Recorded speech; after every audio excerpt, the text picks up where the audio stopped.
자, 이제 또 저희 패널분들과 함께 이야기를 나눠보도록 하겠습니다. 먼저 우리 김태현 기자 오셨어요. 안녕하세요. 네, 안녕하십니까, 김태현입니다. 지각했죠? 아, 제가 이렇게 콕 집어서 농담이고 네. 원래 앞에 일정이 있으셔가지고 예, 죄송합니다. 저희가 네. 아이고 죄송해요. 맡겨 오신 건데. 네. 자, 오늘 또 제 부족한 부분을 옆에서 잘 채워주시면 감사드리겠고, 오신 김에 같이 모셔가지고 바로 가겠습니다. 우리 한창민 의원님 모셔서 이야기 나눠보겠습니다. 어서 오세요. 반갑습니다. 자, 우리 의원님도 오늘 하루 종일 좀 바쁘셨을 것 같은데 어떠셨습니까? 네, 요즘 하루하루 모든 사람들이 다 바쁜 것 같습니다. 정치권의 상황도 그렇고 네. 지금 수사나 탄핵 전국이 너무 하루하루 요동치고 있기 때문에 그러니까요. 그렇습니다. 그 원래는 저희가 이제 김태형 기자님이랑 얘기를 좀 하다가 그다음에 의원님 오시면은 추가적으로 뭐 질문 좀 드리고 하려고 했는데 같이 그냥 내용 정리 쫙 하면서 네네. 좀 나눠 보겠습니다. 우리 김동윤 사령관과 방금 이야기 뭐 통화를 했지만 얘기하신 대로 이 계엄에 관련된 인물들은 철저하게 수사받고 네. 그리고 죄를 명확하게 물어야 됩니다. 저희가 처음부터 이제 주장을 했던 내용인데 이 윤석열 내란숙의 윤석열과 그리고 그 밑에서 움직였던 군인들 그리고 뭐 경찰들 뭐 그 수사에 뭐 그러니까 내란에 관련된 분들에 대한 제대로 된 적법하고 적합한 처벌이 없다면 이런 일은 언제든 다시 재발할 수 있는 거예요. 맞아요. 그래서 지금 수사기관이 그 내란 수괴인 윤석열을 어떻게 체포하는 장면을 연출을 해야 본인들이 살아남을 수 있는 건지 그 부분은 좀 명확하게 생각을 하고 움직였으면 좋겠다는 말씀드리고 싶어요. 맞습니다. 네. 그 한 명 한 명 지금 어떤 사람들까지도 계속해서 수사가 넓혀지고 있는지 이야기를 나눠볼 텐데 먼저 한덕수 권한대행이 조사를 받았어요? 맞습니다.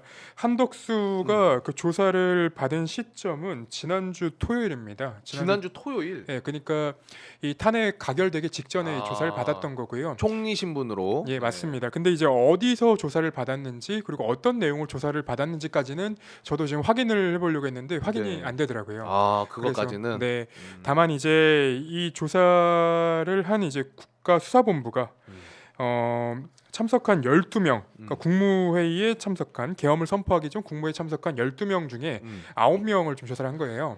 그러니까 윤석열, 김용현 그리고 통일부 장관 이렇게 세 명을 김용호를 지금 빼고는 다 조사가 된 거라서 어떤 내용이 조사가 됐을지는 사실 뭐 유추는 가능하죠. 그러니까 이 계엄을 함에 있어서 윤석열이 어떤 지시를 했는지 그리고 어떤 내용이 전달이 됐는지 네. 그리고 이 계엄을 선포하기 전 어느 시점부터 이런 게 이제 모의가 됐는지 이런 부분들이 아마 조사가 됐을 겁니다. 알겠습니다. 그 한덕수 그 네, 쥐업해는 건 좀 이따가 할 거니까 잠깐만 좀. 네, 저도 이야기 들어가면서 네. 정리하겠습니다. 알겠습니다. 그리고 이제 또 하나의 인물이 양모 씨, 이 사람이 이제 김용현과 굉장히 오래된 집사, 뭐 이렇게 맞습니다. 같이 뭐 맞습니다. 관리하고 수행하고 이런 인물인 것 같은데 이 양모 씨가 참고인 조사를 받았어요? 예, 이 뭘- 사람이 왜 중요한 인물이냐면 네. 이제 이 사람이 그 김용현의 집사 역할을 한 사람이에요. 그래서 김용현이 소대장일 때 소대장, 오래됐네. 예, 굉장히 오래된 거죠. 통신병으로 같이 이제 근무를 하다가 그 뒤에 그 인연을 계속 이어 나오다가 대통령 경호처장일 때도 이제 함께 근무를 했었고 그리고 지금 공간에서 같이 숙식을 하면서 이 김용현의 어떤 잡무들을 다 처리해주고 있는. 장관 공간에서도 같이 예, 지내고. 그래서 이 사람을 양 박사 내지는 양 비서관으로 사람들이 불러요. 근데 이 사람한테서 뭘 조사했냐? 네. 이 사람이 그 몰고 다녔던 그 차의 블랙박스. 블랙박스? 네. 그래서 이 블랙박스가 11월 28일부터 12월 17일까지 기록이 남아 있었어요. 12월 17일. 그러면 이제 12월 계엄이 진행됐던 그 한 달 가량. 그러니까 김용현이 이 사람이 몰고 다녔던 이제 차를 카니발인 타고, 것 같은데? 차를 타고 돌아다녔을 텐데 이 어디에 갔었는지 뭐 예를 들면 이제 비밀 안가라던가 아니면 이제 뭐 윤석열과 만난 장소라던가 롯데리아. 예 그런 것들이 이제 특정이 될 가능성이 높죠. 근데 계엄 당일에도 무슨 김용현 공간으로 뭐 손님이 한 명 이렇게 들어갔다 그러더라고요. 비밀 손님이라고 얘기를 했는데 그 비밀 손님이 이제 누구인지는 지금 확인이 안 된 것 같아요. 그러니까 그 비밀 손님이 누구인지는 수사기관에서 아마 밝혀질 텐데 네. 그 부분까지도 좀 확인이 필요한 부분입니다. 맞습니다. 그리고 이제 잠깐 제가 언급했지만 이 양모 씨도 일단 조사를 받았고 또 하나의 아까 언급됐지만 노상원 애기보살이었어요. 네. 애기보살. 아기보살. 아기보살. 네. 제가 사실 어제 다른 방송에서 장난으로 네. 아기보살 아니야 막 이랬는데 와. 의원님이 오늘 이제 그 네. 아기보살 떴잖아요. 네네. 무속이 저는 여기서 또 등장할 줄은 네. 꿈에도 몰랐는데 어떻게 좀 보셨습니까? 정말 이제 저희 국민들이 워낙 상식을 벗어난 일들이 있을 때마다 이게 무속의 힘 아니냐, 그걸로 다 연결되어 있는 무속 정권 아니냐 이렇게 얘기했는데 지금 하나하나 들어갈 때마다 핵심적인 역할을 사람들은 그 무속에 의존하는 그렇죠. 경향성이 많고 네. 그쪽에서의 영적 교감이 이 정권을 지배하고 있었다 이렇게 보여질 흔적이 또 나타난 겁니다. 아니 왜 근데 너무 웃긴 게 네. 진짜로 전 볼 때 아기 목소리를 낸대요. 그러니 아니 그게 더 놀라웠어요. 예. 노상원 얼굴 아시죠 여러분? 네. 그 얼굴로 애기 목소리 내. 야, 근데 그렇게 애기 목소리를 내면 맞춰야 되잖아요. 네. 놀랍도록 다 틀린다고. 그 후기가 나와 있어요. 자 지금 후기 안 그래도 지금 뽑아주셨는데 네. 제가 볼 때는 그래서 본인이 진짜 역적 교감을 가지고 있는 아기보살 아니라 자기가 그쪽에 심취하고 싶어가지고 흉내를 낸 수준이 아닌가. 예. 얼굴 보기에는 거의 80년대 신군부 얼굴이거든요. 그렇죠, 그렇죠. 예. 네, 맞습니다. 네. 근데 후기가 이런 내용들이 있어요. 엉망진창. 무슨 소린지 물어봐도 시끄럽고 미친 사람처럼 무서웠다. 완전 엉뚱한 소리만 한다. 계속 애기 목소리로 이야기해준다. 내가 전 많이 보러 다녔는데 이런 사주는 처음이다. 근데 한 가지 제가 이걸 보고 순간적으로 약간 쌓였던 게 뭐냐면 노상원이 지금 잡혀 들어가 있잖아요. 네. 조사 과정에서도 이걸 이용해가지고 아예 막 진짜 헛소리 해버릴까봐 네. 조사 방해 느낌으로. 그렇죠. 사실 그게 가장 걱정되는 부분이죠. 저그 생각이 딱 들더라고 순간적으로. 그러니까 롯데리아에서 우리 아기보살님이 어린이 세트 시켜가지고 계엄이 아니라 사주를 봐줬다 이렇게 얘기할 수도 있을 것 같아서 우리가 걱정이 되는 건데 다행히도 점집에서 군 배치를 하기 위한 계획 메모가 발견이 됐어요. 맞아. 그러니까 이 사람이 역술로 피해 나가기는 굉장히 어려운 부분이고, 네네네. 그리고 노상원이 이제 계엄 보름 전에 체포 명단을 전달합니다. A4 용지 10장 분량에 그걸 이제 그 정보사 대령 2명이 판교 정보사에 가서 그 대기하고 있던 특수 요원들을 선별을 해요. 그 정대령, 김대령. 예, 두 맞습니다. 사람. 그 정도령, 김도령 같은 느낌도 예. 드는데 아무튼 이런 사람들이 이제 그 일련의 이제 과정들이 있었던 거고 심지어 노상원은 원접 타격까지 논의를 했던 사람이에요. 그러니까 원점 타격. 북한 오물풍선이 그간 너무 이제 보도가 많이 됐었잖아요. 그 김용현이 그 지시에 따라. 저 얼굴로 지금 이 애기 얼굴로 목소리. 애기 목소리 냈다고 생각. 좀 사실은 좀 네. 섬뜩해요. 섬뜩해. 진짜 예. 섬뜩해요. 오히려 더 섬뜩해요. 야, 그럼 저 표정으로 지금 애기 목소리 낸다고 생각하세요. 좀 무섭다. 약간 그 엑소시스트 같은 느낌 나네요. 그러니까. 근데 이제 원점 타격 얘기가 돌아와서 근데 그거는 네. 원래 최초에는 김용현이 원점 타격하라고 지시했다라는 김용현과 보도가 논의했다라는 거예요. 노상원이? 네. 그러니까 핵심적인 역할을 뒤에서 한 거죠. 그렇죠. 그래서 이 부분이 이제 중요한 이유는 저희가 몇 번 방송에서도 언급을 했던 것 같은데 이 오물풍선을 갑자기 보수 언론을 비롯해서 이거 띄우기 시작합니다. 정부에서 그렇게 많이 그 안전 문자, 그 알림 문자를 보낼 정도였거든요. 근데 저희가 그때 이제 의심을 했던 건 이런 거였어요. 오물풍선을 북한에서 그냥 날리진 않을 텐데 왜 그러면 그 전의 단계에 대해서는 보도가 안 되는 것이냐. 그러니까 극우 시민단체에서 이 오물풍선을 날리도록 계속 유도를 했다면 그런 문제가 있을 수 있는데 왜 그 부분에 대해서는 보도가 안 되고 이 오물풍선에 대해서만 그 보도가 되느냐. 심지어 이 오물풍선이 왜 그 대통령실 그 앞에까지도 날라오는데 그러네. 그런 보도가 왜 이어졌느냐라고 저희가 의혹을 제기했었는데 네. 그 의문이 여기서 이제 풀리는 부분이 되는 거죠. 오물풍선을 이용해서 북한과의 교전을 시도하려고 했던 거죠.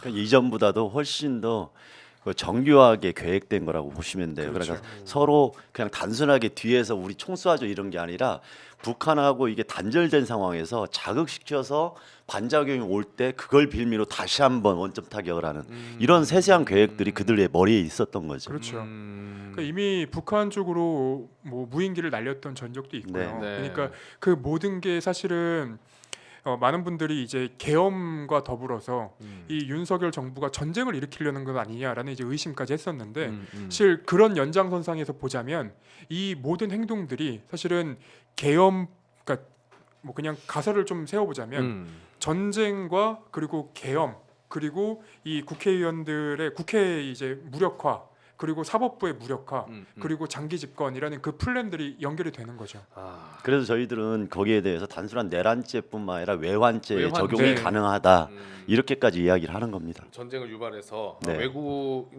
외부에서 오히려 도발을 그러니까 침입을 그렇죠. 유도하는 예, 그 예. 외환죄. 그리고 하나 더 저는 짚고 넘어가고 싶은 게 네. 지금 국내 문제가 굉장히 심화돼 있었는데, 그러니까 뭐 예를 들면 이제 윤석열 그리고 김건희의 어떤 범죄라던가 어떤 혐의라던가 그리고 국내 경제 상황이 굉장히 망가져가는 그런 상황이라던가 이런 문제들이 산적해 있는데 뜬금없이 우크라이나 전쟁 보도가 더 많이 나오기 많이 시작해요. 근데 거기에 이제 갑자기 북한이 개입했다. 북한의 용병.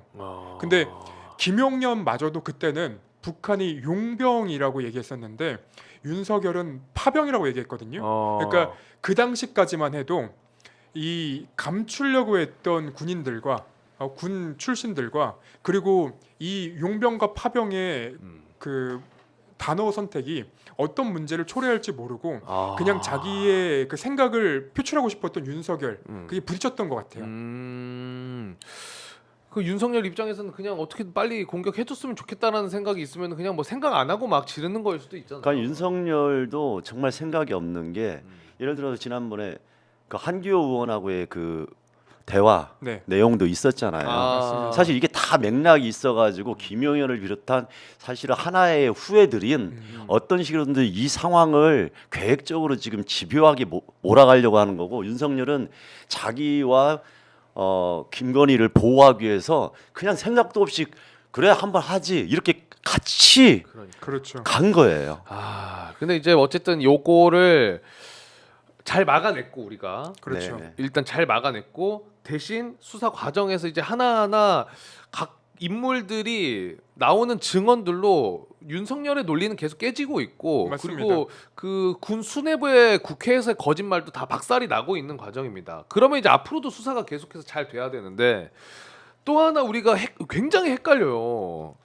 검찰과 경찰이 나눠서 지금 수사를 하고 있었는데 맞습니다. 어제까지만 해도 이야기했던 게 검찰이 공수처한테 이제 윤석열의 이상민 넘겼다. 요거 네. 이제 어떻게 지켜봐야 되냐. 요거까지는 했습니다만 또 하나 추가로 된 게 이제 검찰이 경찰을 심지어 또 때리기 시작했잖아요. 네.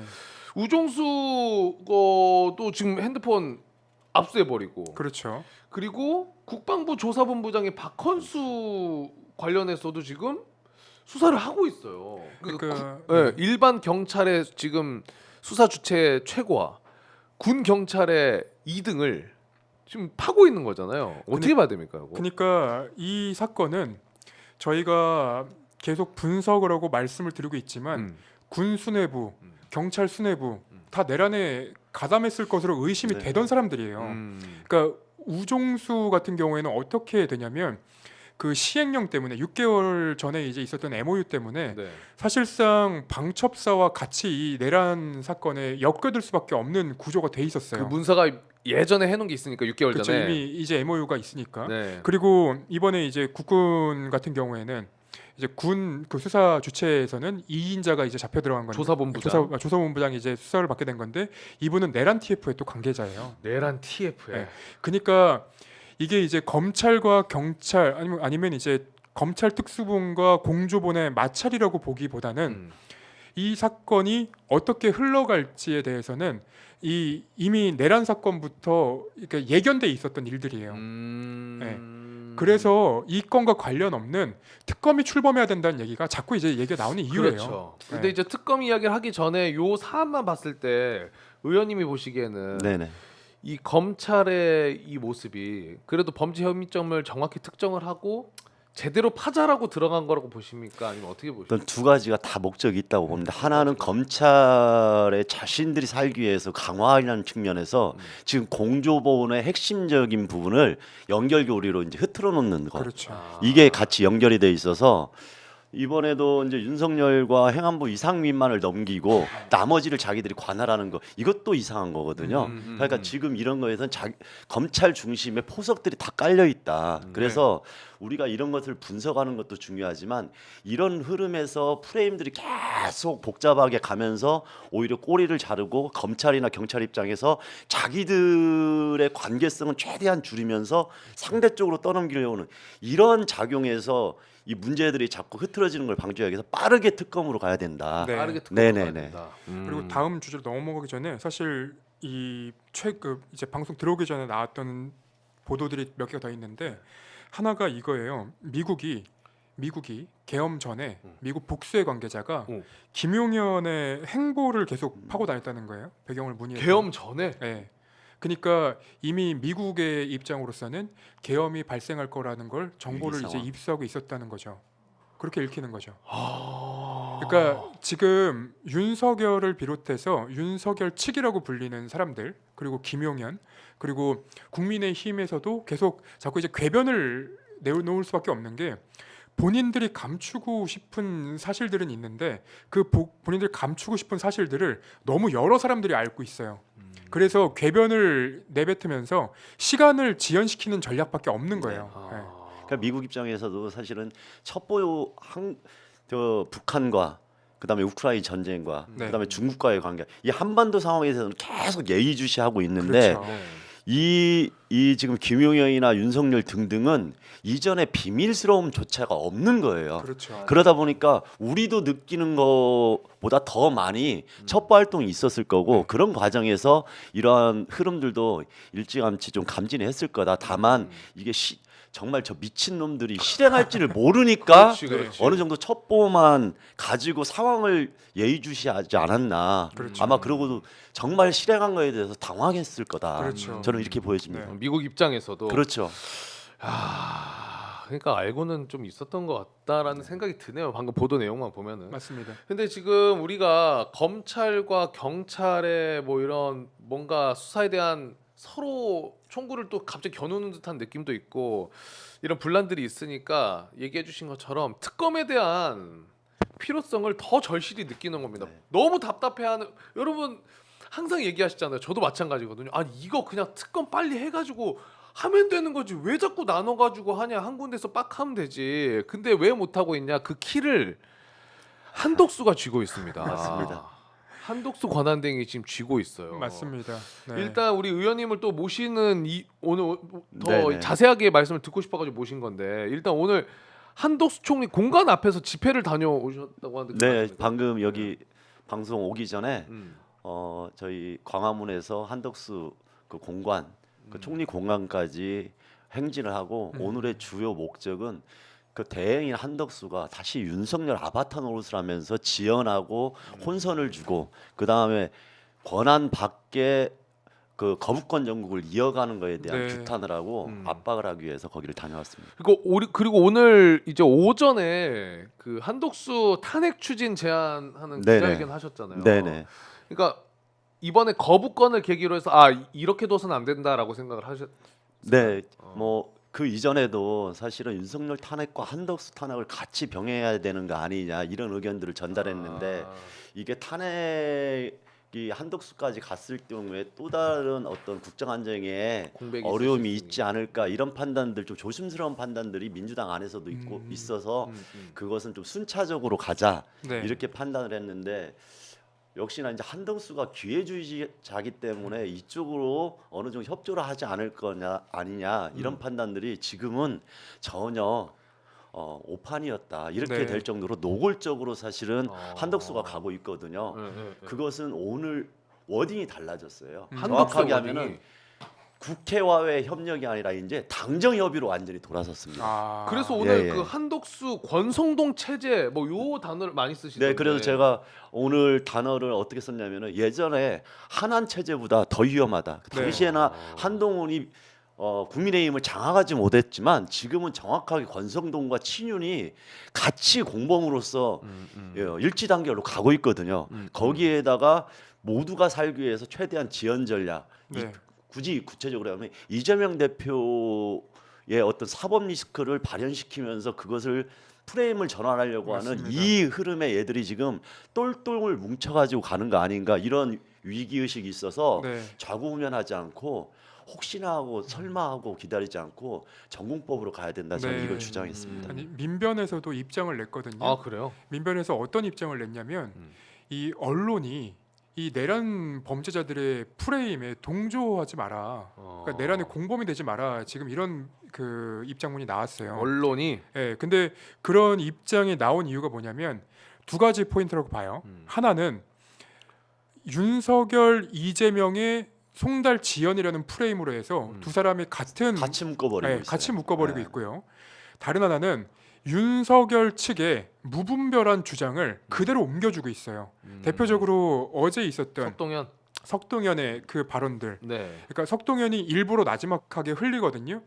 지연은 야당이 하는 거지라고 이렇게 얘기한단 말이에요. 그런 게 이제 다 보도가 돼요. 그러면 이 두 가지 보도를 두고 보자면 마치 윤석열의 내란 범죄가 이재명 대표의 사법 리스크랑 그냥 동등한 그 정도의 무게가 되는 맞습니다. 거로 지금 만들려고 한단 말이에요. 이게 저는 굉장히 그 우리가 긴장의 끈을 놓지 말아야 된다고 그렇죠. 하는 게 이 인간들은 하이에나처럼 기회만 있으면 언제든지 그렇죠. 돌변해 가지고 이 프레임 전환하려고 끊임없이 하고 있거든요.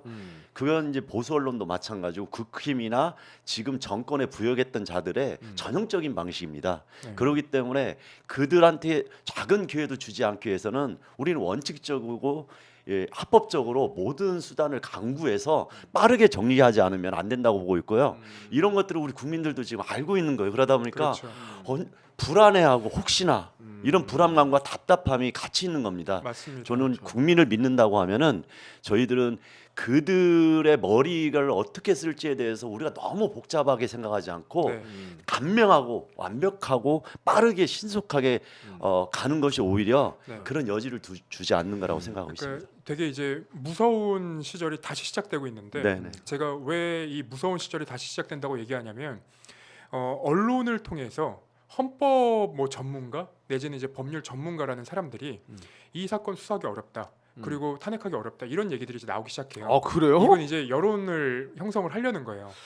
근데 제가 뭐 사실 있으면 안 되는 일이고 있지도 않을 거라고 생각은 들지만 네. 그래도 하나의 가능성을 좀 말씀드리면 네.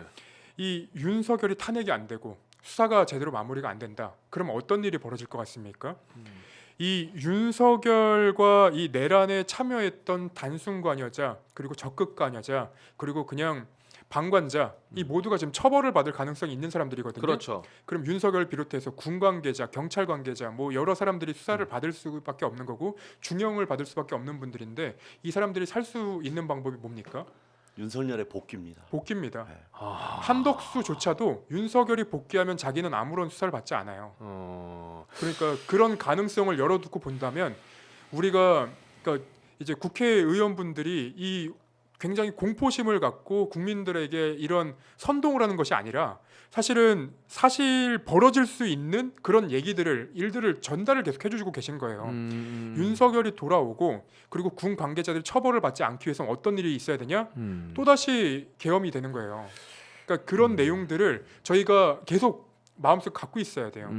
그런 공포심을 갖고 있어야 되고 긴장해야 된다는 또 의미로 얘기하시는 맞습니다. 거니까. 네. 근데 이런 일이 벌어질 가능성은 저는 없다고 보지만 그래도 우리가 계엄이 이렇게 일어날 거라고 상상을 해봤습니까? 그렇죠. 예. 그러니까 저도 우리가 조금의 김태형 기자님이 얘기했듯이 저는 우리 국민들의 저력은 당연히 믿습니다. 그런데 우리가 이 비상 상황이라는 것을 인지하지 못하고 이 정도 됐으면은 저들이 더 이상 이런 분위기인데도 더 이상한 짓 할 수 있겠어? 이런 아니라면 내려놔야 돼요. 맞습니다. 그들은 지금 자기들의 생존이 걸려 있기 때문에 어떤 돌파구라도 마련할 수 있다는 것을 생각을 하면서 네. 작은 여지도 주면 안 된다고 생각합니다. 아까 얘기했듯이 한덕수도 본인이 지금 대행이라고 하면서 뭐 말로는 국정 안정과 경제 얘기나 이런 것을 하기 위해서 자기가 책임을 다하겠다 뭐 이렇게 이야기하지만 자기도 지금 혐의자예요. 그렇죠. 그러니까 윤석열이 내란죄가 안 돼야 되는 게 첫 번째고요. 네. 그 다음에 윤석열이 복귀하면은 더 좋은 거예요. 그래도 윤석열이 복귀를 못 하더라도 최소한의 범죄 혐의나 이런 것들이 최소화돼야지 네. 자기의 범죄 사실이나 형량도 줄어들고 책임도 줄어들기 때문에 우리가 원하는 최대치가 아니라 최소치와 아니면은 면피를 하기 위한 작업으로 자기는 구명 활동을 할 수밖에 없다는 겁니다. 그러면은 의원님이 생각하시기에 한덕수를 그대로 두면 네네. 지금 올라가 있는 가장 중요한 게 이제 내란 본특검인데 네네. 그거를 거부권을 쓸 수도 있다고 생각을 하시는 거예요? 저는 그때까지의 며칠의 흐름이 또 그것을 한덕수의 판단을 또 좌우한다고 생각합니다. 그래서 국민들이 잊지 않고 있다. 너는 범죄 혐의자 공범 중에 하나이고 국민들을 배신하면서 이런 식으로 가는 것은 용납하지 않는다는 끊임없는 신호가 가야 되고요. 안심하기보다는 네네. 네. 그러고 오히려 너무 기다리면 안 된다. 맞습니다. 지금 당장이라도 이번에 뭐 이게 정치적 사안과 정책적 사안을 구분해 가지고 뭐 한덕수가 판단할 거다 이런 것도 아니란 판단이 될 수도 있다는 네. 겁니다. 한덕수는 처음부터 끝까지 우리가 보던 예전의 한덕수를 넘어 가지고 굉장히 호기롭고 굉장히 윤석열의 어찌 보면은 선봉에 서 가지고 국회하고 대립했던 사람 중에 하나예요. 그렇죠. 이게 단순한 내란 공범을 넣어서 한덕수는 거의 꼭두가시처럼 해왔던 사람이라는 걸 잊지 말아야 됩니다. 네. 그 두 분한테 여쭤보고 싶은 게 한덕수가 지금 뭐 12월 31일 뭐 이런 이야기를 좀 하고 있는 것 같은데 네. 나오는 내용으로는 근데 지금 당장 내일이라도 할 수 있는 건데 만약에 거부권을 행사 안 하고 그냥 그대로 내란 본특검을 진행을 시킬 거라면 어차피 거부권 안 쓸 거라면 본인 입장에서도 하루라도 빨리 하는 게 그래도 좋을 것 같거든요.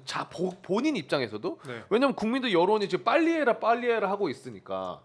근데 왜 마지막까지 이렇게 조금 시간을 지연시킬까요? 뭐 제 개인적인 생각으로는 뭐 확실한 것은 아니지만 이게 시간이 지연됐을 경우에 기회들이 만들어지는 거거든요. 그렇죠. 상황 변화가 어떻게 되는지도 기회주의자의 전형적인 것은 계속 머리를 굴면서 이 상황을 와중에. 살피는 거라고 저는 보여집니다. 그래서 그러니까 최대한 시간을 벌면서 판단을 유보하는 게 자기의 생존 전략이라고 생각할 수도 있기 때문에 그 시간을 줄여야 된다고 보는 거고요. 그러니까 저는 시간을 왜 끄나라는 고민이 있었는데 의원님이 얘기해 주신 거는 그 시간을 끌면서 그 사이에 나오는 어떤 여론의 변화나 그 요런 수사 상황이나 것들을 모든 것들을 살펴보겠죠. 전반적으로 여론들이 바뀔 거를 좀 기대를 하고 예, 있는 것 예. 같고 다른 한편으로는 특검이 출범하기 전에 이제 뭐 경찰이든 공수처든 검찰이든 압수수색을 하잖아요. 이 압수수색을 하면서 안 털고 간 주요 그 자료 증거들은 네. 없애기가 너무 용이합니다. 그러니까 시간이 필요한 거예요. 본인이 지금 윤석열의 입장에서 윤석열의 그 권한 대행을 하고 있기 때문에 사실은 대통령으로 할 수 있는 일부 뭐 전체는 아니더라도 권한들이 많거든요. 그렇죠. 바로 경호처도 자기 권한 아닙니까? 맞습니다. 지금은. 네. 그렇기 때문에 본인도 윤석열이 우리가 걱정했던 증거인멸의 시간 중에 하나에 한 축으로 들어가 있는 그렇죠. 있다고 보면서 우리가 위기 의식을 느껴야 된다고 봅니다. 네. 그러니까 지금 제일 중요한 건 사실은 우리가 이제 몇 번이나 얘기했지만 그 내란 범죄 수괴인 윤석열이 당장 이제 체포가 돼야 돼요. 그리고 그가 갖고 있던 이 휴대전화라던가 그런 것들 그리고 그 전자기기들 다 압수수색이 돼야 되는 거고 그 내란과 관련했던 여러 이제 증언들이 이미 나온 상황이기 때문에 그 주요 증거들만 찾으면 돼요. 근데 시간이 끌리면 끌릴수록 그 끌려갈수록 이제 만들어지는 여론이 뭐냐면 이 사건 수사하기 어려워 이런 여론들이 만들어지거든요. 그 말을 하는 사람들은 전부 다 전 간첩이라고 봅니다. 네. 그러니까 이 사건은 제가 어제도 그 석동현 얘기를 듣고 오면서 이제 왜 이렇게 하는지 법조계 관계자들한테도 물어보고 수사를 해보신 분들한테도 물어봤는데 이들은 수사가 제대로 진행되지 않을 거라고 얘기를 하면서 그 수사기관들의 면피할 수 있는 그 구멍들을 만들어주고 싶은 거예요. 그러니까 이 내란 사건이라는 건 이미 누가 언제 어디서 무엇을 어떻게 하였나가 지금 다 나온 상황이에요. 증언으로. 그럼 수사는 쉽습니다. 그리고 재판에 넘겨진 이후에 법리 싸움이 어려운 거지. 실은 빨리 체포해서 빨리 기소할 수 있는 사건들이에요. 아. 근데 지금 수사가 어렵다는 사람들은 다 거짓말입니다. 그럼 요거 하나 여쭤보고 싶어요. 그 제가 다른 데서도 막 듣다 보니까 지금 수사 상황이 너무 복잡하잖아요. 특검도 출범이 안 네네. 됐고 언제 될지도 모르는 상황이기 때문에 추론이 굉장히 많습니다. 근데 우리 김태형 기자님은 어제 얘기하신 것처럼 빨리 하루라도 빨리 체포를 해야 된다. 네. 그렇죠. 요 입장이신데 일각에서는 또 요런 주장도 있더라고요. 특검이 완벽하게 해야 나중에 말도 안 나오고 깔끔하게 끝난다. 근데 특검이 출범이 되기도 전에 체포해가지고 이제 구속을 하게 되면 윤석열을 신병확보해서 구속을 하게 되면 그 기간이 한정적이잖아요. 근데 특검이 출범이 안 돼 있기 때문에 이 기간이 끝나면 무조건 기소를 해야 되는데 네네. 특검이 없는 상태에서 기소를 하게 되니까 결국에 검찰이 하게 된다. 근데 이런 상황을 만들지 않기 위해선 공수처가 지금 이제 윤석열을 하겠다고 검찰이 줘가지고 받았잖아요, 수사권을. 공수처가 조금만 기다려야 된다. 특검이 출범할 때까지. 그래야 제일 검찰 손 안 타고 깔끔하다라는 주장도 있더라고. 의원님은 어떻게 생각하십니까? 만약에 그게 전제가 되려고 하면은 공수처와 검찰이 제대로 수사한다는 전제가 돼야 그렇죠. 돼요. 그런데 그것을 우리가 지금 믿을 수 없는 것들을 과거에서부터 봐왔기 때문에 그게 수사를 좀 철저하게 하는 시간을 버는 게 아니라 수사가 왜곡되거나 증거가 소멸되는 그 시간을 벌어주는 걸로 역으로 생각할 수도 있습니다. 그렇죠. 예, 그런 부분에 대해서 우리는 다양한 시각에서 우려를 하고 최악의 상황까지도 고려하면서 명쾌하게 가야 될 필요성이 있다. 저는 네. 이렇게 보여집니다.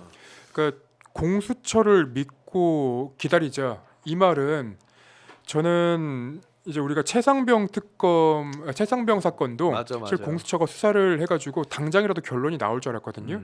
지금 시간이 이렇게 지났는데 수사 제대로 안 되고 있습니다. 맞아요. 예, 그러면 공수처는 수사할 능력이 없다고 보는 게 맞는 거고 오동훈 공수처장은 수사 의지가 굉장히 있어요. 제가 취재를 봐도 아 그래요? 그 사람은 수사 의지가 있어요. 근데 밑에 무능한 사람들이 많아서 수사가 안 되는 겁니다. 그러니까. 예. 왜냐하면 제가 그 박은정 의원이 그 이야기 하시더라고. 검찰이 아마 준 거는 공수처가 본인들보다 능력이 떨어지는 거 알고 준 거일 수 있다. 그러니까 네. 너네 한번 해봐라. 되나? 그러니까 이게 이런 이제 뉘앙스로 줬을 수도 있다라는 생각을 하시더라고요. 검찰은 법을 잘 알고 있잖아요. 이게 돌고 돌아서 본인들에게 올 거라는 걸 알고 있어요. 그렇죠. 예. 네. 그러니까 시간이 지연되면 지연될수록 자기들 입장으로선 편한 거예요. 예? 그러니까 꽃놀이파가 되는 거고. 그리고 뭐 공수처는 인원도 적고요, 뭐 압도적으로. 그러니까 이것을 분리해 놨을 경우에는 사실은 아까 이야기했듯이 또 다른 수사 지연이 될 수도 있는 그렇죠. 거예요. 결국은 마지막에 이 내란 사건에 대한 관련된 기소권은 또 검찰로 넘어갈 수밖에 없기 결국에는, 때문에 네. 그 왔다 갔다 하는 과정에서 다시 시간 끌기도 가능할 수도 있는 그렇죠. 거예요. 예를 그렇죠. 들어서. 맞습니다. 그래서 저희들이 아까 특검 얘기하는 것은 이러한 사안을 빨리 정리하기 위해서도 특검이 해야 되는 거고 그리고 사실은 이번 사안은 너무 명료해요. 명료하기 때문에 특검 기간이 그렇게 길지 않다고 어렵다고 생각하지 않아도 됩니다. 그렇죠. 예, 예. 그러니까 이미 검찰이 군 관계자 그리고 경찰까지 지금 조사를 하고 있는 과정이고 네. 경찰도 이미 조사를 한 내용들이 있는 거고요. 그리고 내란 범죄라는 건 그 당일 CCTV부터 시작해서 관계자들의 발언부터 행적이 대부분 나오고 나와 있는 있어. 거라서 그렇죠. 이게 어려운 수사가 아니에요. 그래서 제가 우려하는 것은 그 부분이에요. 언론이나 이쪽 애들이 어떤 지금 프레임으로 가냐고 하는 것은 이게 너무 명백한 사람들한테는 CR이 안 먹힐 것 같으니까 살짝 더 교묘하게 비틀어서 어떤 얘기를 하냐면은 수사를 하지 말자는 게 아니라 중요한 수사기 때문에 철저하게 절차와 과정을 밟아서 해야 네, 된다. 딱 그 이런 얘기를- 식으로 지연 전략을 하는 것을 오히려 합리적인 것처럼 네. 우리 반대하지는 않지만 그렇다고 해가지고 이 중요한 사안을 정치적으로 막 몰아붙여가지고 문제가 되면 안 되잖아 이런 프레임으로 전환할 수도 있다. 네. 여기에는 흔들리지 말아야 된다고 생각합니다. 근데 언론은 그 포고령을 다 봤잖아요. 네. 계엄사의 통제를 받는 언론이 될 뻔했는데 그에 대한 공포심도 없을까요? 저는 그게 너무 답답하더라고요. 저는 분노도 없는 것 같아요. 어떤 일부 언론들은. 네. 오히려 젊은 학생들이나 청년들은 이것을 상상을 못하는 가운데서 책에서 보던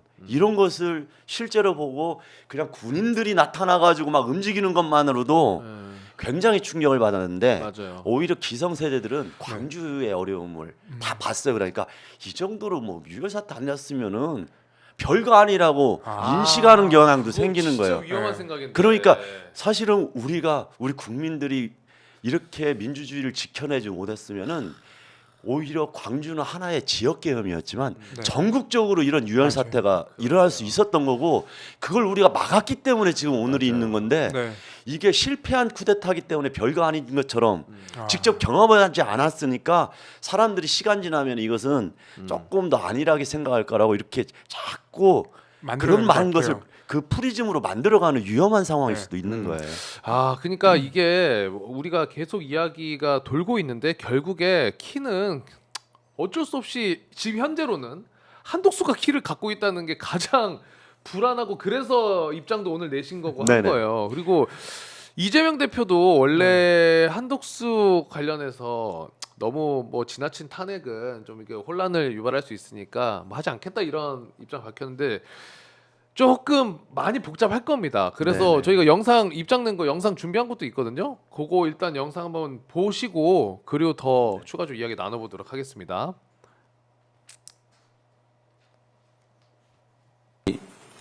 총리께서 직무대행으로 확정이 됐고 또 너무 많은 탄핵을 하게 되면 국정에 약간의 혼선을 초래할 수도 있겠다는 판단 때문에 일단은 탄핵 절차는 밟지 않기로 했습니다. 유감스럽게도 한덕수 대통령 권한대행이 거부권을 남발하고 있습니다. 윤석열 대통령이 국회 입법권을 무시한 행태가 반복되고 있는 셈입니다. 대통령의 헌법과 개헌법 위반에 대한 국민의 뜻은 어느 때보다 엄중합니다. 한 권한대행은 더 이상 국민 뜻을 저버리지 않기를 바랍니다.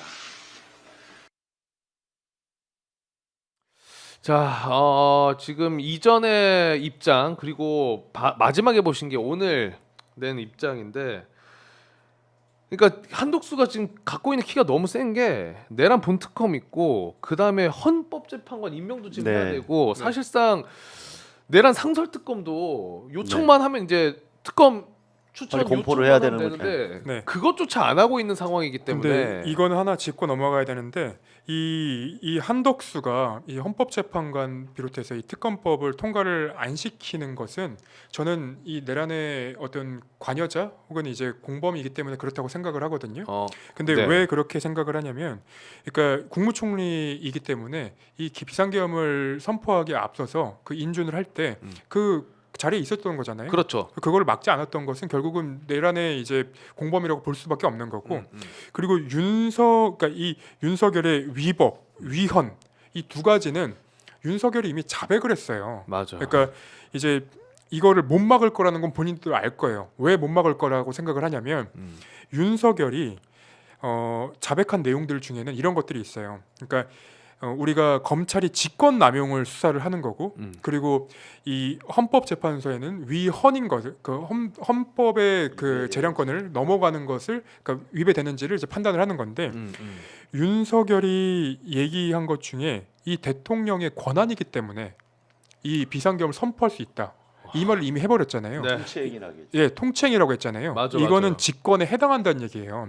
직권남용 재판에서 가장 증명하기 힘든 게 직권남용에 들어오는지, 직권이 되는지 안 되는지인데 본인이 직권이 된다고 얘기했어요. 본인이 직접 얘기를 예, 해버렸으니까. 그리고 얘기를 했죠. 그리고 비상계엄을 선포함으로써 이 지금 윤석열 측에서는 폭동이 없었다, 소요가 없었다, 뭐 이런 얘기를 하는데 그 자리에서 사실은 우리가 폭동이라고 생각하면은 그 단어가 세니까 불 지르고 막 화염병 던지고 이런 걸 생각하잖아요. 네. 누가 이제 뭐 몽둥이 들고 누구 때리고 피 막 철철 흘려야지 폭동이라고 생각하지만 실제 법에서는 그게 폭동이 아닙니다. 어떤 게 폭동이냐면 그 국회에 진입하려고 했던 그 국회의원들을 경찰이 밀었잖아요. 네. 이건 폭력이고 폭동이에요.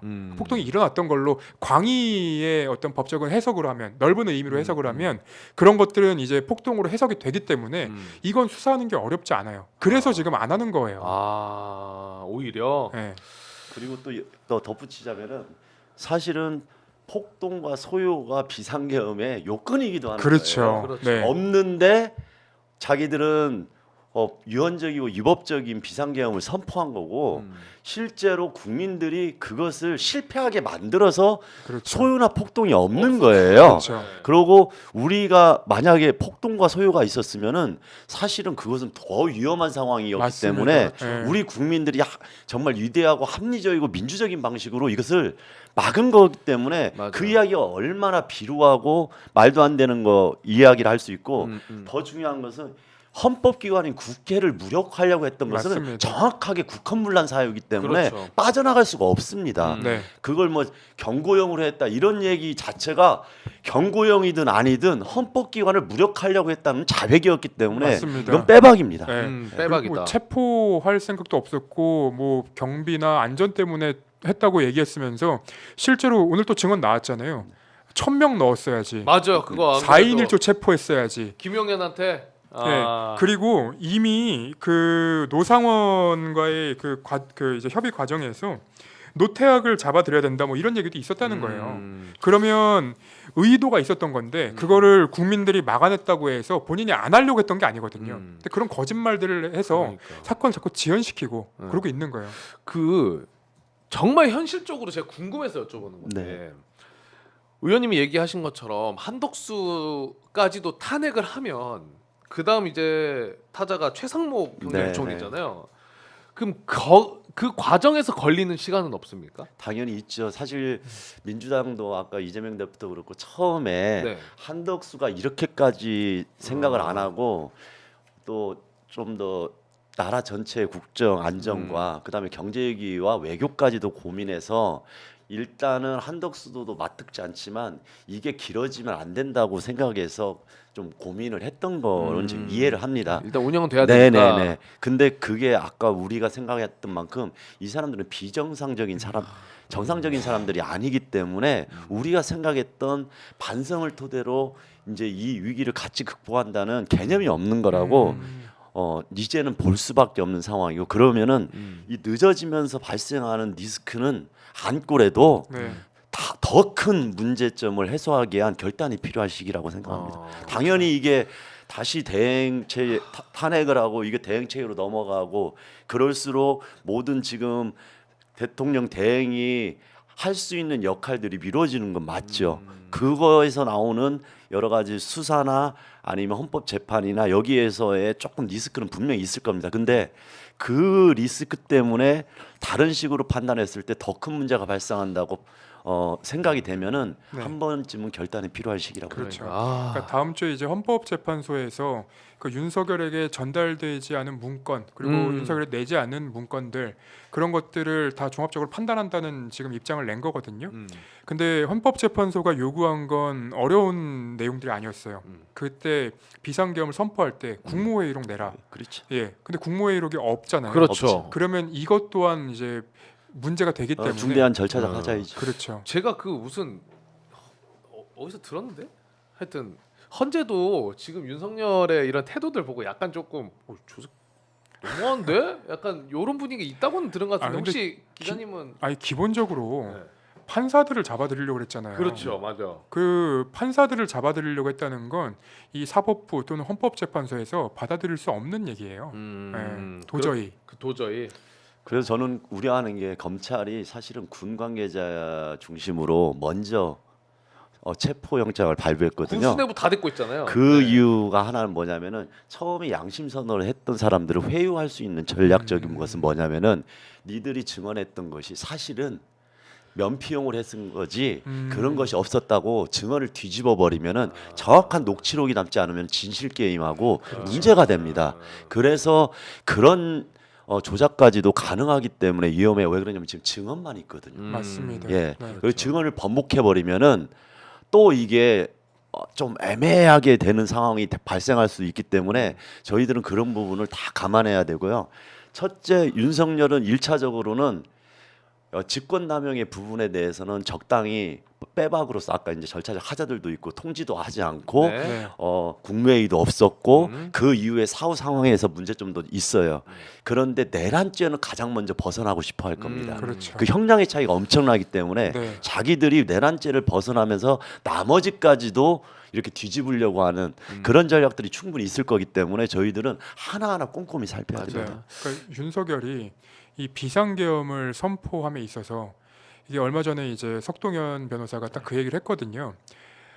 비상계엄을 선포할 만한 이유가 있었다. 그게 이제 12월 12일에 입장문을 보면 윤석열의 심정에 다 있다 이런 얘기를 하는데 거기 아무리 뒤져봐도 선관위, 북한, 그거 말고 해킹, 없어요. 이거 말고 없어요. 없어요. 그러니까 네. 그게 증거예요, 사실. 네, 그러니까 그것만 가지고 앞으로도 주장을 할 텐데 이걸 법원이 받아들일 수 있는가라고 해본다면 상식적인 판단을 하는 사람들이라면 그걸 받아들일 안 수 받아들이죠. 없습니다. 맞습니다. 네. 근데 뭐 아까 저희가 방송 전에 영상도 보였지만은 지금 헌재도 그렇고 굉장히 우리 국민들이 응원봉을 내려놓은 게 아닙니다. 계속 네네. 압박을 하고 계신 분들이 정말 많이 또 계시기 때문에 우리 시민분들도 참여를 하시고 언론에서도 그리고 이제 민주당 뭐 그리고 의원님도 다 같이 압박을 하고 있지만 이 한덕수 압박을 진짜 파이팅 있게 해야 돼요. 지금 31일까지 넉넉히 기다릴 수 있는 네네. 상황이 아니기 때문에 당장 좀 오늘 금요일이죠. 다음 주 안에는 그래도 될 수 있도록 압박을 전방위적으로 해야 된다는 이야기를 다시 한번 좀 드리도록 하겠습니다. 네. 네.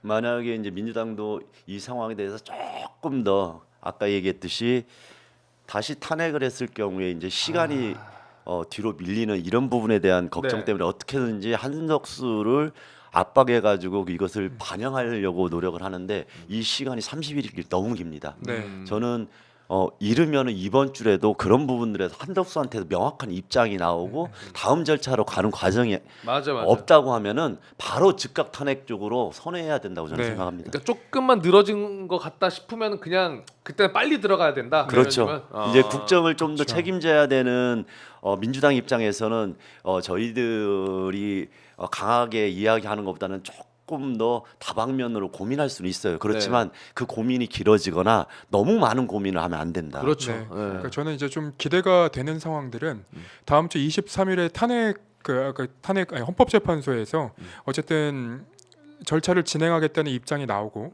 그리고 25일에 윤석열이 그 조사를 안 받을 경우에는 이제 체포를 할 수 있다는 이제 공수처 입장이 나왔기 불렀죠? 때문에 네. 그 헌법재판소와 공수처 수사가 급속도로 이제 진행되기 시작하면은 이 국민의힘이나 지금 정부에서 막고 싶어도 상황을 통제하지 못한 시점이 다시 옵니다. 네, 맞습니다. 결국은 그 마지막으로 요 얘기만 간단하게 하고 마무리하겠습니다. 우리 의원님도 보도 보시고 기자님도 아시겠지만은 권성동이 완전히 와 아니 그냥 에라 모르겠다 나도 뭐 잡혀가든지 말든지 약간 요런 마인드인 것 같아요.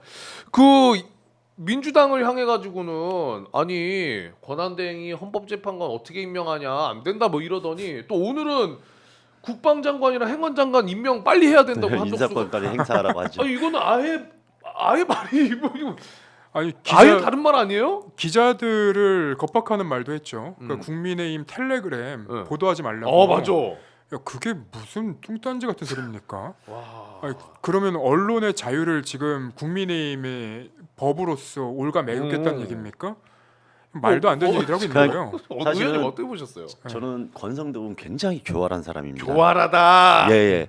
이것은 성동이 실현 가능성을 얘기하는 게 아니라 혼선을 유발하는 교란 작전이라고 합니다. 심지어는 탄핵했던 사람들 니들 처벌해야 돼. 이런 얘기까지 하면서 그냥 속사포로 지금 사람들의 관심을 흐트러뜨리는 거라고 생각해요. 대중들에게 혼선을 네네. 준다. 아. 왜 그러냐? 왜 이런 이야기가 나와? 이게 무슨 말이야?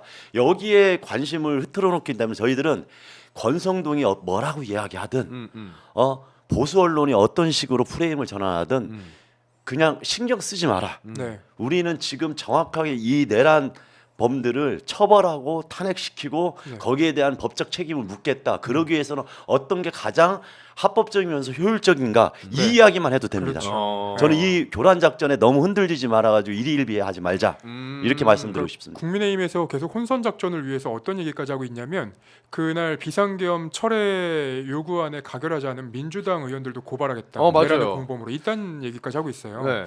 근데 그 말은 그냥 막 나오는 대로 내뱉는 게 아니라 국민들로 하여금 헷갈리게 만들려고 맞아요. 하는 거예요. 네. 왜냐하면 기록은 우리가 이제 영상으로서 이렇게 기록을 남기지만 네. 사실 오랫동안 남는 건 텍스트거든요. 음. 그 텍스트를 남기기 위해서 하는 말이에요. 그럼 이 전략은 어떻습니까? 권성동이 탄핵안 기각되면은 그거 찬성한 애들 국회의원들 다 요거 처벌하자 이랬잖아요. 그럼 민주당에서 오케이 하자.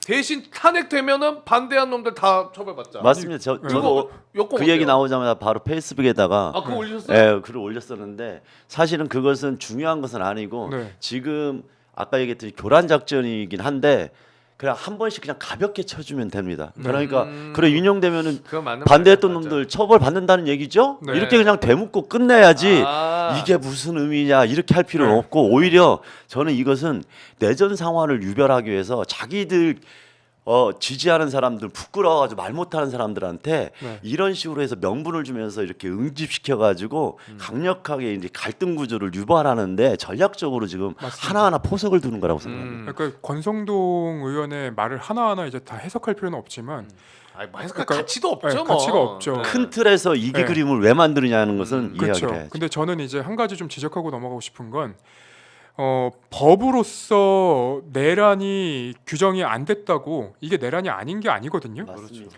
그 우리 국민들이 모두가 지켜봤어요. 생중계로 특히나- 오마이 생중계로 다 보셨잖아요. 네. 오마이 TV 생중계로. 그렇죠. 심지어 그날 65만 명이 맞아요. 들어와서 봤거든요. 이 말은 국민들이 이 사건을 내란으로 인식을 했다는 거예요. 그러면 본인들은 입이 있어도 할 말이 없어야 돼요. 네. 예, 죄송합니다라고 얘기해야 되는 거고. 근데 나경원은 바로 이 이야기했잖아요. 민주당 지지자들이 맡고 있어가지고 국회 못 들어갔다고. 이거 정신 나간 소리 같이 해버리잖아요. 그러니까- 근처에 온 영상도 없던데요. 그러니까 의원님은 또 그 현장에 계셨으니까 아실 당연하죠. 거 아닙니까? 그런데 이런 것들이 저는 아까 얘기했듯이 혼선을 유발하기. 그러니까 왜 그러냐? 이게 진실 게임으로서 하면 사람들이 정말 뭐 그랬어? 아니면 이쪽에서는 오히려 이 워딩만 가지고 보수 유튜버, 극우 유튜버는 돌리거든요. 맞습니다. 맞습니다. 그러면 이 사람들은 이 사실관계에 대한 것보다는 거봐 이런 일이 있었다니까 민주당 놈들이 그렇죠. 그럴 놈들이지 이러면서 이 지금 내란을 벌였던 이런 것들을 희석시키는데 악용하려고 하는 네. 헛소리예요. 그 얘기를 지금 꺼내는 건 다 그런 목적이라고 네. 보고 있습니다. 그러면은 그런 권성 영상들이 나오면 그런 극우 유튜버들이 민주당 난리 났다 뭐 이런 네, 거 아. 돌리거든요. 그놈의 난리 났다. 그럼 네. 오늘은 우리 이렇게 할까요? 교활한 권성동, 헛소리 나경원. 네. 네. 그 나경원이나 둘 다 교활하긴 하죠. 둘 다 더블 교활. 네. 네, 더블교. 그 사람들은 지금 자기들 생존만 관심 있을 뿐이지 이게 얼마나 엄중한 사건이고 민주주의를 파괴하는 사건이고 그러네. 국민들의 지금 민생과 경제와 외교와 안보와 모든 것을 지금 이렇게 무너뜨리면서 이 혼란 상태를 유지하는 건지 네. 전혀 관심이 없는 거예요. 지들은 먹고 살만 하거든요. 맞습니다. 나쁜 놈들입니다. 진짜 나쁜 놈들. 아니 근데 그거 좀 나쁜- 공감합니다. 예. 오늘- 의원님 저 충분히 아니, 공감합니다. 오늘도 오늘 헤드라인을 저희도 극우처럼 네. 뭐 한창민 발언에 국민의힘 난리 났다 뭐 이런 걸 가야 되는 거 아닙니까? 근데 저는 이분들이 사실은 이 비상계엄 철회 요구한 그 시점부터 지금 윤석열 탄핵 그리고 윤석열 탄핵 그 표결 1차에서는 이제 부결이 됐었죠. 아예 그냥 정족수가 미달이 됐었으니까요. 네. 그리고 2차에선 탄핵이 됐지만 이 과정에서 사실은 그 탄핵을 안 시키고 이 전국에서 윤석열을 살아남게 만들기 위해서 어떤 일을 했는지 우리 국민들이 다 기억을 하고 있어요. 맞아. 그런데도 마치 이제 이 내란의 공범 또는 앞으로 위헌 정당으로 소송을 그러니까 재판을 받을 수 있는 그런 가능성이 있는 분들이 마치 민주당이나 아니면 이제 진보 성향의 국회의원 아니면 이제 뭐 시민들을 상대로 이렇게 뭐 민주당도 뭐 해라 뭐 아니면 이제 겁박하는 형식의 그런 말들을 하는 것은 우리가 하나하나 기록해 놓고 맞아요. 이분들을 비판을 계속 이어가야 됩니다. 네. 네. 지금 그 표결 당시 때 계엄 터지고 표결할 때 이제 국회 안 온 뭐 혹은 왔던 사람들 당사에 있던 국힘 그 108명 관련해서 지금 오마이에서 굉장히 정리 잘 해놨는데 네. 권성동 나경원 우리가 얘기했죠. 네. 윤상현은 뭐 말할 것도 상대할 필요도 없고 사실상 저 발언들은. 근데 저는 여기서 조금 집중하고 있는 게 진짜 이 내란에 깊숙이 알고 있고 뭔가 같이 적극적으로 동조한 것으로 추론해 볼 수 있는 추정되는 네. 추경호가 굉장히 조용해요. 의원님 그렇지 굉장히 조용하지 않아요? 네. 지금 당연히 뒤로 빠져 있죠. 숨죽인 듯이 조용해졌어요. 지금 앞에 나오면 안 되는 상황이에요. 네네. 네. 근데 의원님이 이거 제명 촉구 결의안 제출했다고 하시는데 제가 그래서 좀 아쉬운 표현을 아까 그 페북에다도 썼는데요. 그 이야기였습니다.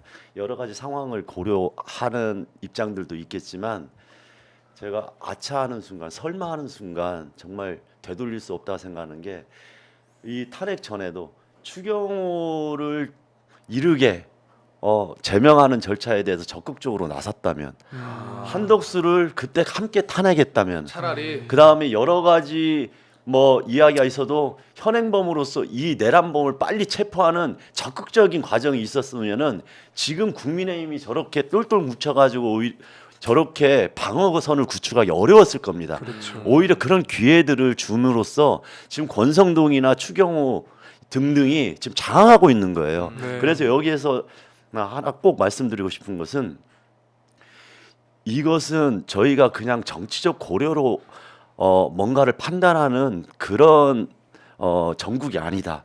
정말 우리가 대한민국이 완벽하게 무너지고 우리 국민들이 피 흘릴 수 있는 엄중한 상황이었고 그게 여전히 이어지고 있는 상황이다. 맞아요. 이런 생각을 해야 되고 그 차원에서 국민의힘에서 그나마 자기들의 현실적 판단으로 찬성을 했거나 찬성을 바뀌었던 이 사람들의 과거의 행적을 보더라도 탐탁진 않지만 네. 그 사람들마저 숨죽이게 만들도록 맞습니다. 지금 국힘이 더 경도되고 있으니 그 사람들이 목소리를 낼 수 있도록 그 작은 용기의 응원도 필요하다. 맞습니다. 네. 맞습니다. 네. 안 그러면은 정말 대한민국의 보수 정권은 더 최악으로 가고 우리가 생각했던 합리적인 보수는 설 자리도 없고 그렇죠. 지금 윤석열이 믿는 것은 국민의힘이 권성동을 통해서 단단하게 뭉쳐가지고 자기들 바운더리로서 뒷배를 해주고 그리고 한독수하고 그 공범들이 어떻게든지 시간을 지연하면서 빠져나갈 구멍을 만들어주는 것이 지금 윤석열한테는 또 다른 숨구멍이라고 생각할 거예요. 그렇죠. 이걸 네. 빠르게 무너뜨리는 그 국민들의 조금 좀 합리적인 사고도 필요하다. 단순하게 함께. 분노를 넘어서서. 그게 맞습니다. 지금 이제 이재명 대표를 날리려고 하고 국민의힘에서 계속 이제 소송을 해야 된다고 얘기하고 네. 그리고 계속 이렇게 지연 전략을 쓰고 그러니까 다시 정권을 그러니까 재창출하고 싶다는 의지가 느껴지잖아요. 근데 그런 이유는 이 위헌정당 소송의 이 소송 당사자는 정부밖에 없습니다. 네. 그러니까 다음 정권이 만약에 다시 국민의힘으로 넘어가게 되면 이게 위헌정당이 아닐 수 있게 되는 거예요. 아니야 이번 사태 네. 정리하면서 국힘도 바로 해체시켜야 돼 진짜 그렇죠. 위헌정당으로 네. 이거 그냥 넘어가면 안 됩니다. 집중해야 돼요, 여러분. 네. 그래서 그 말씀을 드리고 싶은 거예요. 네, 네, 국민들이 이 상황을 기억하고 계셔야 됩니다. 이게 시간이 지나면 옅어지거든요. 네. 근데 이걸 이제 계속 상기시켜주는 분들도 계셔야 되는 거고요. 네. 맞습니다. 우리가 의원님이 얘기해주신 것도 그렇고 아직 끝난 게 아니기 때문에 지금 계속해서 긴장해야 된다라는 취지로 이런 이야기를 하시는 거거든요. 유일하게 국민의힘만 지금 다음 세대와 이 사태를 해결하기 위해 나서지 않고 있고 자기들만 살기 위해서 움직이고 있는 유일한 지금 당입니다. 왜? 지들이 살아야 자기들의 범죄가 드러나지 않거든요. 그래서 우리가 언론 그리고 여러분들 그리고 우리 유튜브 방송들이 전방위로 다시 한번 압박을 가해야 이 범죄자들이 힘을 못 쓴다는 거를 꼭 알아주셨으면 좋겠습니다. 맞죠, 의원님? 네, 저도 사실은 2030 우리 청년들이 다시 한번 광장에서 정말 어떻게 보면은 이 분노와 좌절과 실망 이것을 정말 K민주주의라고 할 정도로 승화시켰거든요. 맞아요. 그래서 우리가 너무 기쁘기도 하고 그렇죠. 잠시 승리에 대해서 위로받을 수는 있었어요. 그런데 정말 죄송하게도 국민들한테 정말 미안하기도 한데요. 이게 정치권의 힘만으로는 아직도 한국의 강고한 기득권층이나 언론, 검찰, 권력기관들은 온전하고 있기 때문에 그렇죠. 이것을 다 해체시키기 전까지는 국민 여러분의 응원과 지지와 참여가 네. 여전히 중요합니다. 맞습니다. 예.